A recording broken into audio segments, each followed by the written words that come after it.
Dear students, আজিৰ ভিডিঅ'ত আমি আলোচনা কৰিম HSLC 2025 কোনবোৰ ইংলিছ এছে মোষ্ট ইম্পৰ্টেণ্ট বা 100% কমন থকাৰ চান্স আছে। এই এছেবিলাক তোমালোক সকলোৱে লিখি লৈ প্ৰেক্টিছ কৰিবা। যদি কাৰোবাৰ তাত নাথাকে তেতিয়াহ'লে কমেণ্ট কৰিবা, মই তোমালোকক PDF-ৰ যোগান ধৰিব পাৰিম। আমি এতিয়া ভিডিঅ'টি আৰম্ভ কৰিম। তাৰ আগতে যিসকলে চেনেলটো এতিয়ালৈকে ছাবস্ক্ৰাইব কৰা নাই তোমালোকে ছাবস্ক্ৰাইব কৰি দিয়া।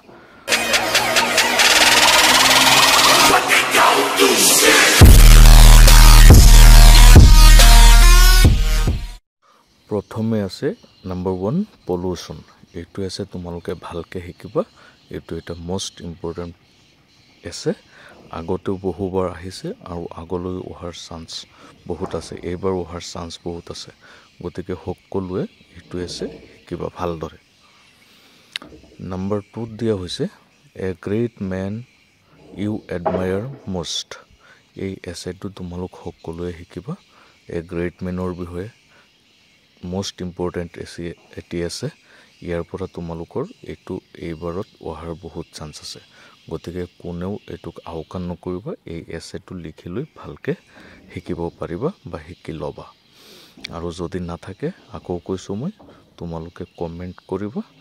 এছেটো লিখি মই তাৰ PDF-ৰ যোগান ধৰিম। নাম্বাৰ 3 দিয়া হৈছে ফিজিকেল এক্সাৰচাইজ। এইটো আৰু এটি কমন এছে। ইয়াৰ পৰা তোমালোকৰ পৰীক্ষাত আহিছে। ফিজিকেল এক্সাৰচাইজ বহুবাৰ তোমালোকৰ পৰীক্ষাত আহিছে। এইটো তোমালোকে ভালকৈ চাই ল'বা।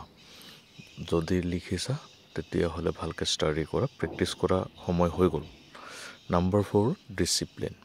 ডিচিপ্লিনৰ বিষয়ে তোমালোকে জানাই, আছামিজতো এইটো ইম্পৰ্টেণ্ট থাকে। তোমালোকে ভালকৈ শিকি ল'বা। এইটো তোমালোকৰ পৰীক্ষাত আহিবলগীয়া সম্ভাৱনা বহুত বেছি। ডিচিপ্লিনটো তোমালোকে শিকিবা। তাৰপিছত তোমালোকে শিকিব লাগিব নাম্বাৰ 5ত 5 নম্বৰটো ইয়ৰ ডেইলি লাইফ। এই ডেইলি লাইফটো তোমালোকে শিকিবা। অসমীয়াটো এটি ইম্পৰ্টেণ্ট আছে, তোমাৰ দৈনন্দিন জীৱন। এই এছেটো তোমালোক সকলোৱে ভালদৰে লিখি লৈ শিকিবা, পৰীক্ষাত কমন থাকিব পাৰে। তাৰপিছত দিয়া হৈছে নাম্বাৰ 6ত ফ্ৰেণ্ডশ্বিপ। এইটো ইমান ইম্পৰ্টেণ্ট নহয় যদিও এইবাৰ তোমালোকে চাব লাগিব। এইটো এইবাৰ পৰীক্ষাত আহিব পাৰে বা অহাৰ সম্ভাৱনা বহুত বেছি। এইটো তোমালোকে ভালকৈ চাবা। এইটো তোমালোকৰ পৰীক্ষাত থাকিব পাৰে। তাৰপিছত number 7 the festival you like most. তোমাৰ ফেভাৰেট ফেষ্টিভেল যিটো আছে ইয়াৰ বিষয়ে তোমালোকে শিকিবা। অসমীয়াত বিহু, ইংলিছতো বিহু লিখিব পাৰিবা বা তোমাৰ কাৰণে যিটো তোমাৰ হয়, তোমাৰ মষ্ট ফেভাৰেট হয়, সেইটো তোমালোকে শিকিব লাগিব। নাম্বাৰ 8 ইয়ৰ ফেভাৰিট বুক।